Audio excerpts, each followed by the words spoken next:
தமிழ்நாடு மொத்த மருந்து வணிகர் சங்கத்தினுடைய சில்வர் ஜூபிலி விழாவுக்காக நான் இங்கே வருகை புரிந்திருக்கிறேன். விழாவிலே உயிர்காக்கும் மருந்துகளுக்கு ஜிஎஸ்டி வரியை மேலும் குறைக்கக்கூடிய நிலையை ஏற்படுத்த வேண்டும் என்ற கோரிக்கையை முன்வைத்தார்கள். மத்திய அரசை பொறுத்தவரையிலே ஜிஎஸ்டியின் மூலம் பல்வேறு துறைகளுடைய நலன் காக்கும் அரசாக செயல்பட்டு கொண்டிருந்தாலும் கூட இதுபோன்ற துறைகளிலே அவர்களுக்கு இருக்கின்ற நியாயமான கோரிக்கைகளை நிதி அமைச்சரிடம் எடுத்து செல்வேன் என்று அவரிடம் கூறியிருக்கிறேன். அதற்கேற்றவாறு நிதி அமைச்சரிடம் அவருடைய கோரிக்கையை நான் நிச்சயமாக வைக்க இருக்கிறேன். நான் வந்துட்டேன். இன்றைக்கு நம்முடைய ராமேஸ்வரம் பகுதியைச் சேர்ந்த மீனவர்கள் 20 பேருக்கு மேல் இலங்கை கடற்படையால் கைது செய்யப்பட்டிருப்பது மீண்டும் மீண்டும் நம்முடைய மீனவர் சமுதாயத்திற்கு ஒரு அச்சத்தை ஏற்படுத்துகிறது. இது போன்ற நிலை தொடரக்கூடாது. இலங்கை அரசனுடைய தவறான போக்கு கண்டிக்கத்தக்கது.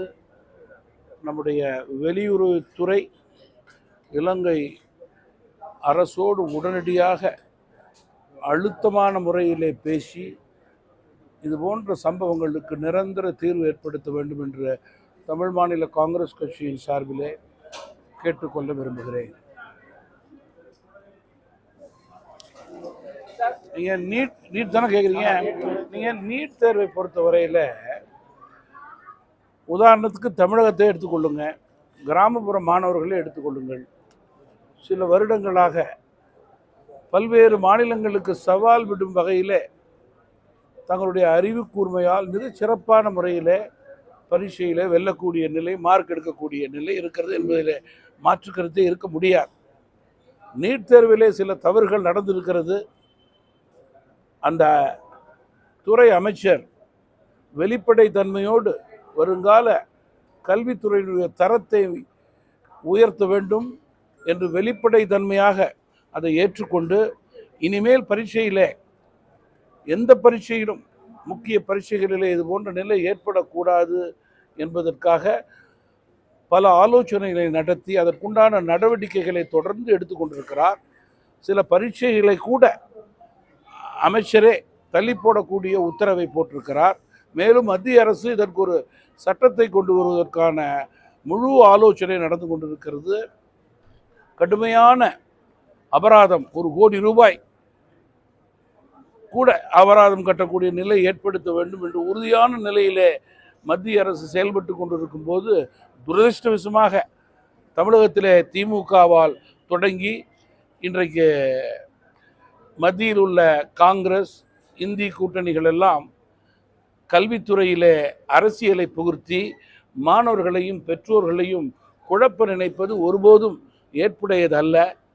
குறிப்பாக நாளைய தினத்திலிருந்து பாராளுமன்றத்திலும் நீட் தேர்வு கூடாது என்று அவர்கள் முடக்கக்கூடிய ஒரு நாடகத்தை ஆட இருக்கிறார்கள்.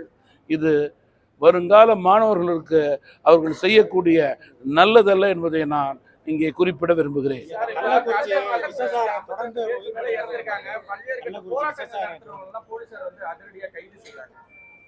நீங்க கள்ளக்குறிச்சி சம்பவம் மிகுந்த வருத்தத்தையும் வேதனையையும் ஏற்படுத்தி இருக்கிறது. நடந்து முடிந்த 3 நாட்களுக்கு பிறகு கூட 55 உயிர் பலிக்கு கூட முதல்வர் இன்னும் கள்ளக்குறிச்சிக்கு சென்று ஆறுதல் கூறி பதற்றத்தை குறைக்கவில்லை என்பது உண்மையிலேயே வருத்தமாக இருக்கிறது. தமிழக அரசை பொறுத்தவரையில் கள்ளச்சாராயத்தை தடுப்பதை அவர்கள் நிறுத்தக்கூடிய நிலையை ஏற்படுத்தவில்லை என்பது தெள்ளத் தெளிவாக தெரிகிறது. இனிமேலாவது கள்ளச்சாராயத்துக்கு அவர்கள் முற்றுப்புள்ளி வைக்க வேண்டும் என்பதுதான் தமிழக மக்களுடைய வேண்டுகோளாக இருக்கிறது. தமிழக அரசினுடைய எந்த விதமான விசாரணையையும் மக்கள் ஏற்க தயாராக இல்லை. சிபிஐ விசாரணை தான் இதற்கு முடிவு கொடுக்கும் என்று முழுமையாக நம்புகிறார்கள். முதல்ல டாஸ்மாக் கடைகளை படிப்படியாக ஒரு குறுகிய காலகட்டத்திற்குள் மூட வேண்டும். கள்ளச்சாராயமே இல்லை என்ற 101% உறுதியாக இருக்க வேண்டும். இது போன்ற ஆலோசனைகளை எல்லாம் நிச்சயமாக அரசு பரிசீலனையும் செய்ய வேண்டும் என்பதிலும் எங்களுக்கு மாற்று கருத்து கிடையாது.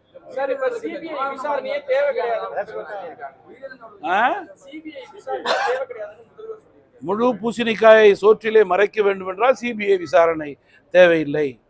ஏன் நடந்தது, எப்படி நடந்தது, யாரால் நடந்தது, யாருடைய ஆட்சி, எதற்காக மாவட்ட ஆட்சியரும் மாவட்ட காவல்துறையைச் சேர்ந்தவர்களும் முதல் நாள் இதனால் கள்ளச்சாராயம் இதனால் இறக்கவில்லை என்று தவறான பிரச்சாரம் செய்தார்கள். அதற்கு பிறகு எவ்வளவு சாவு, இதையெல்லாம் உண்மையிலேயே மனசாட்சிக்கு விட்டுவிடுகிறேன், நினைத்து பார்க்க வேண்டும். உயிரிழந்தவர்களுக்கு 10 லட்சம் ரூபாய்க்கு பதிலாக 25 லட்சம் ரூபாய் கொடுக்கணும்னு நானே சொல்லியிருக்கேன். அதில் எங்களுக்கு மாற்று கருத்து கிடையாது. வரும் நாட்களிலே இது போன்ற நிலை மீண்டும் ஏற்பட்டு மக்களே தவறான வழிக்கு சென்றால் பணம் கூடாது என்பதில் எங்களுக்கு மாற்று கருத்து கிடையாது. இது போன்ற நிலையே ஏற்படக்கூடாது. இதுதான் கடைசியாக இருக்க வேண்டும் என்று நாங்கள் விரும்புகிறோம். ஏழை எளிய குடும்ப தலைவனை இழந்து நிற்கும் போது தவறுக்கு அடித்தளம் உடந்தையாக இருந்தது இந்த அரசு.